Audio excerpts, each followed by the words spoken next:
Igbo. 1. A member of a people of the area around the lower Niger in Africa. 2. The languages of the Igbo people. Presidency. 1. The office of president. 2. The term during which a president holds office. 3. The action or function of one that presides. Igbo Presidency, a term popularized in modern times by Oju Zokalu, the now incarcerated senator and former governor of what is today called Abia State. During the 2001 World Igbo Summit in Enugu, the Dambawan Hausa. It means I'm the Mayaki Katsina. This is my title in Katsina. And Mayakin Katsina title holder stated his reason for initiating Inchikibo movement was to champion the cause of Igbo for presidency. The decision to stick out my neck to champion the Igbo cause was purely born out of conviction that our people should be treated more respectfully without any bias or malice.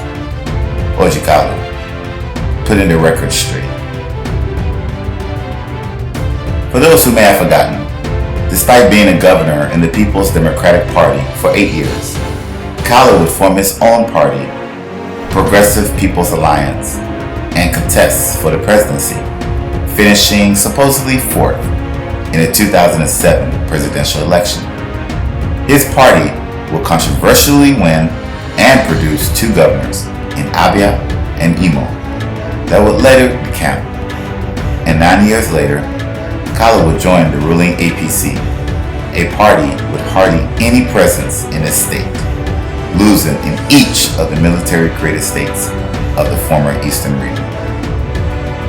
Despite his tremendous praise for the party and his government, that is, APC, on December 5th, 2019, Kalu will be sentenced to 12 years imprisonment, spending, of course, Christmas and New Year's behind bars. When it comes to the Niger area at large, the term Igbo Presidency, or rather, a presidency headed by an Igbo, has always clinched a second-round entrance into a truly knocked-out stage of untold suffering, suspicion, hatred, betrayal, calamity, and increased marginalization of the Biafran people.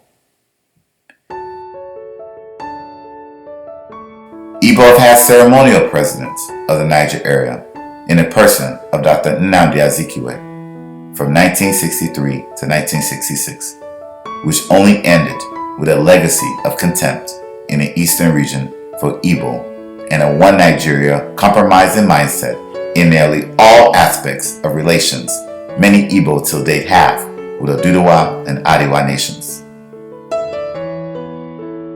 Azikiwe's ill-advised and ill-timed candidacy in the Western region in the hope of becoming the Prime Minister and head of government ended with a deep division in his home region that witnessed the removal and exit of Professor Ita and others from leadership of the East.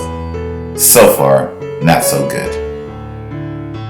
Igbo have had acting presidents in the person of Dr. Wafo Orizu, a highly respected anti-colonial nationalist, Pan-Africanist, who at one time was invited to attend a 10-day conference with American black female nationalists like Mitzi Lena Gordon.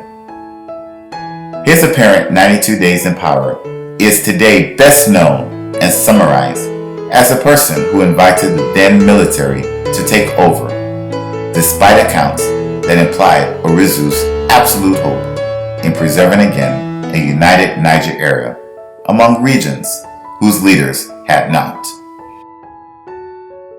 His acting presidency and unity attempts failed, and today he is largely forgotten and celebrated not, while those who collaborated with British interests and did not want timely independence are. So far, not so good. Igbo have had military presidents in a person of Major General Johnson Ironsi, head of state of fellow military government, who, in hindsight, instead of seeing the treacherous waters of a heated one Niger area polity, decided to again appease and sustain the lie, which during a national tour cost him his life, that of his host, and ensured a tidal wave of genocidal deaths of hundreds of thousands of his fellow Easterners. His approach, we must note, followed the debacle of a coup led by Major Nzogu, who first, in the same manner as Zeke, wanted to move the Niger area as a whole to a place most components of the Niger area did not wish to move to. Second, his, or rather his colleagues' idea to set up a revolutionary council and hand over to Awolowo was also an unnecessary waste, and if to say it indeed happened, we are confident it would have led to a greater chaos than what had happened in the western region during the struggles between him and Akintola for supremacy. So far, not so good. Igbo have had vice president in the person of Dr. Alex Ifeanyichukwu Ekweme, military vice president in the person of Commodore Ebutu Ukiwe, both of whom were dishonored, dismissed, and discharged from office by Niger area army generals, despite their robust, dedicated, and absolute loyalty to a fictitious one Nigeria, where in their minds, all could peacefully coexist and achieve their dreams. Regarding Ekweme, the time he could have spent with his wife and family, he was instead detained for 20 months in Kirikiri prison, to only nearly 20 years later be rejected twice by the party he formed and led, meant to return the Niger area away from the likes of Abacha during presidential primaries of the PDP in 1999 and again in 2003. So far, not so good. Igbo have had Senate president with 5 straight senators in an 8-year span, unlike the 8-year reign of Idoma Senator David Mock immediately after. Unfortunately, none of them left any sort of lasting legacy of note, with 2 of the 5 today late, 2 others inactive, and 1 now a member of the ruling APC. Presidential elections since 1999 have included many notable men and women with names that have meaning in the Igbo language. Professor Pat Okedenachi Utomi would arguably make a fine president, as well as Arthur Nwankwo, the likes of Professor Peter Wangu, and Dr. Obieze Kwelesili arguably would have performed the role better than the current commander-in-chief of the Niger area. Perhaps a Kingsley Moghalu presidency would see a nation financially stable. Perhaps a Eunice Uche Atuejide presidency, which according to her slogan, "A Nigeria for All," would see a government detribalized and fluent in different cultures as she. But no, those promising people and the glorious land they originate from, along with even more glorious ideas, are to be eternally and viciously regulated within a one Nigeria, where alternative value systems will never yield to their own progressive one. These different value systems, put together by British interests, remain the sole catalyst in the lack of a long overdue revolution or proper national growth, and as such would occur, it would naturally evolve into a regional or ethnic phenomenon.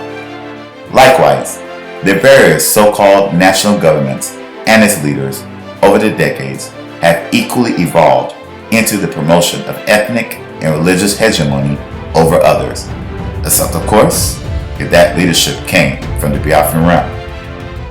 So we say all these things to say the following. An Igbo presidency would simply have one legacy, the justification of the enslavement of Igbo land under the auspices of Nigeria, given this very dynamic ethnicity and illusion of inclusion. The individual Igbo that have been mentioned in this video that have fancied the presidency of the Niger area are not those that would clinch that seat anyway. For they are first, not connected to the military that could suit certain foreign and domestic interests. They are for the most part highly educated and have proven to be credible in their various trades and fields. Furthermore, most of them were not the product of the usual Niger area godfatherism, nor did they rise in the ranks of being a Sabo, an individual that sabotages their people knowingly, despite the consequences. A prominent term during the Biafran War of Independence in 1967. Hence, an Igbo president would manifest the resemblance of a Dave Umahi, Hope Uzodinma, Rotimi Amechi, or perhaps a pastor that is the self-acclaimed champion for Anioma people. And no, not General Achuzie, Calabar, I was ordained a pastor many years ago. but Pastor Loretta Onochie.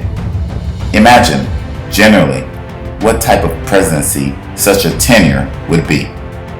A tenure where the occupant of Asorok remains beyond indebted to the godfathers from Ariwa and some of their junior partners from the Southwest. A tenure where the occupant of Asorok would deny their heritage to make others feel less threatened, or would attempt to alter their people's history with their fragile and temporary title of His or Her Excellency. Again, imagine generally a tenure where the occupant of Asorok displays a guilty conscience on an inappropriate bill from the Senate or controversial uprising in Abeokuta or Bauchi and cannot act, or even if they act, face certain impeachment because their own region, their own marginalized zone that was once between 1 and 2 out of 4 regions is now between 5 to 8 out of 36 states, with limited legislative votes that are unable to stop such a conviction.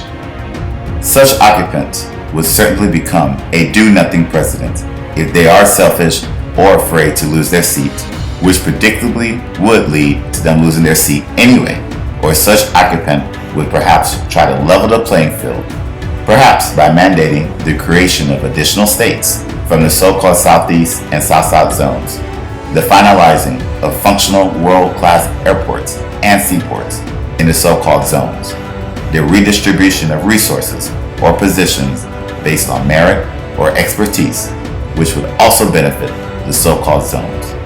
All of which, as we know, from the colonial time till now, will likely lead to an untimely end to that tenure. And when it dreadfully ends, as it would, the rationale of and energy towards the rightful restoration of Biafra could be lost for yet another generation. But of course, we know that Okike does not sleep.